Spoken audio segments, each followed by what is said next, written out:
Magandang araw mga kaibigan. Bigyan natin ng reaction, opinion, itong post ng Bilyonaryo News Channel.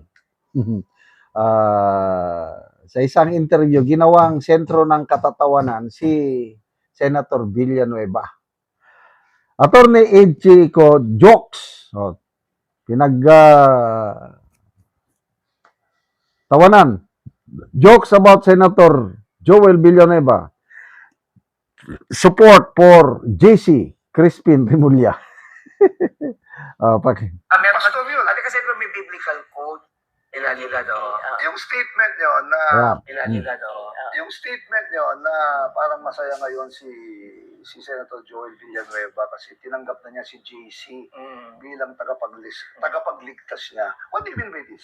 Ate kasi hindi ba, meron yun. ate kasi may biblical quote na kapag tinanggap mo si Jesus bilang Panginoon at sariling tagapagligtas, ikaw'y bagong nilalang na. Okay. Ang luma ay wala na at ikaw ay bago. Bago na, okay. Oo, so ginawa ko lang joke na sa kaso ni Joel Villanueva, kapag tinanggap mo si Jesus Crispin, JC, bilang sariling tagapagligtas, ikaw ay bagong nilalang, diba? Ang mga lumang kaso ay wala na, mula ngayon at magpakailanman. Ligtas nga. Kasi wala namang luko-luko na maniniwala na ginawa niya yan dahil mahal niya yung bansa, ginawa niya yan dahil kailangan niya ng kaayusan sa Senado. Alam naman natin, ginawa niya yan dahil may kaso siya. Pansinin mo mula nung ginawa niya yan, lahat na nagpapapicture sa kanya, may mga wacky shots yung lolo mo ngayon. Masayang-masaya siya, no? May wacky shots. Wacky shots, parang sinasabi niya. Rumiti na nga ngayon. Guys, Isa pa. sabay natin Isa pa. Yung statement nyo na parang masaya ngayon si Senator Joel Villanueva kasi tinanggap na niya si JC bilang tagapagligtas niya. What do you mean by this? Ate kasi hindi ba, meron yun. ate kasi may biblical quote na kapag tinanggap mo si Jesus bilang Panginoon at sariling tagapagligtas, ikaw'y bagong nilalang na. Okay. Ang luma ay wala na at ikaw ay bago. Bago na, okay. Oo, so ginawa ko lang joke na sa kaso ni Joel Villanueva, kapag tinanggap mo si Jesus Crispin, JC, bilang sariling tagapagligtas, ikaw ay bagong nilalang, diba? Ang mga lumang kaso ay wala na, mula ngayon at magpakailanman. Ligtas nga.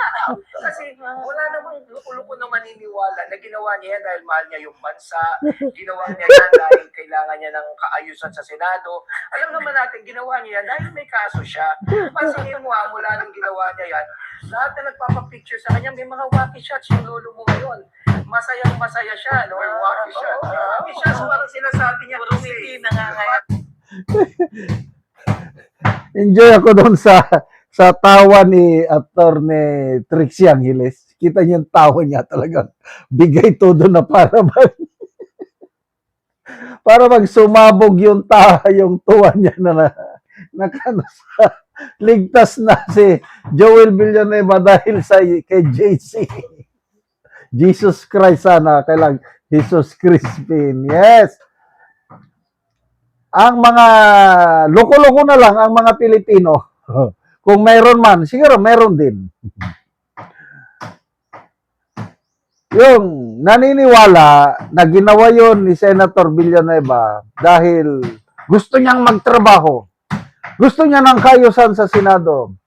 Mahal niya ang bansa, patriotic, heroic.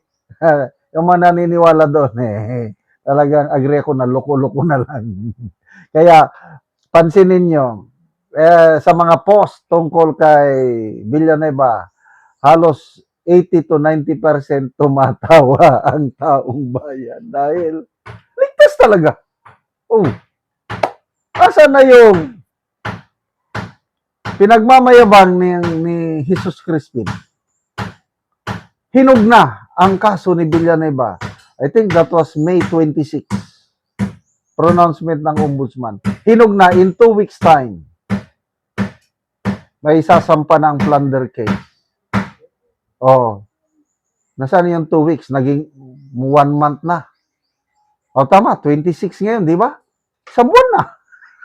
Nasaan na yung hinog na kaso na pwede nang pitasin at isampa?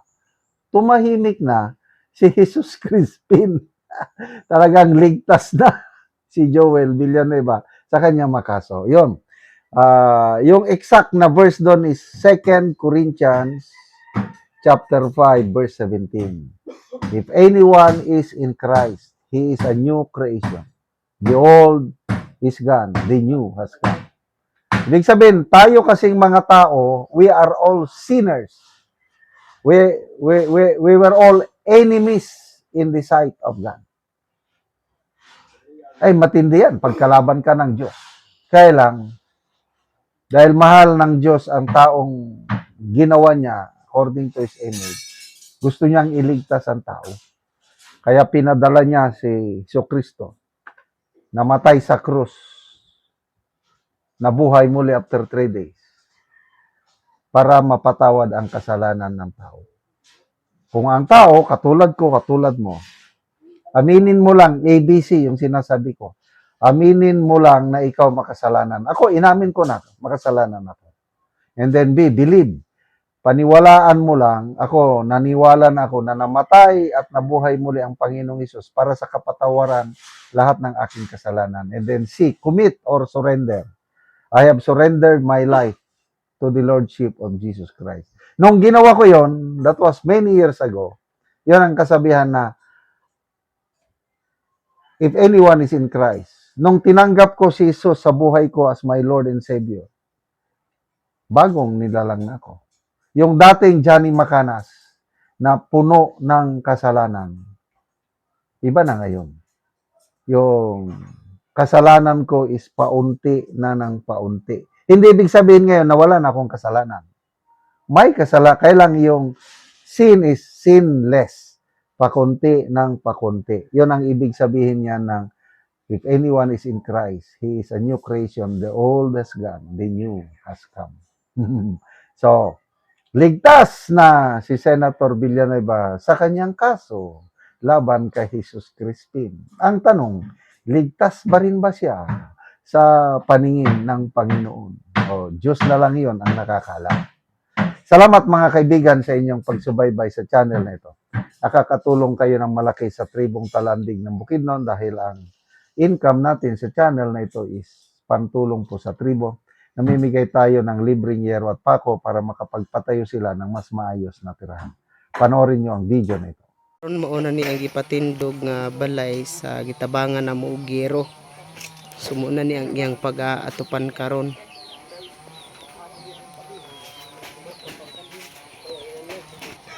So mauna ni ang ngero nga among gihatag nga iyang atop karon ani.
O karon humanagid sa pag-atop ang among ginatabang nga yero.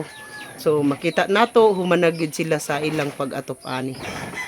Salamat sa Ginoo nga kuan gihatagan mi grasya dinhi karon nga among natukod karon atupan ra gyud. So Daghan among pasalamat sa tao nga gigamit sa Ginoo nga mo'y naghatag dinhi ngayon kuan grasya. So, salamat mi sa Ginoo nga gihimo niya instrumento nga kanang lawasa. Mo'y mutabag sa tanang katawhan dinhi sa bukid dinhi sa so pila na ni siya kabulan nga imong gitukod bago pa naatupan? tulo na ni kabulan nga natukod dinhi karon. Duha na kabulan. So ngano man sa duha ka bulan wala ka nakaatop? Tungod kayo pagka wala gyud karon. Isod kay pangitaon ng kwarta Oo. na ika Ato. abag-abag aning kuan. So salamat kayo. Salamat po.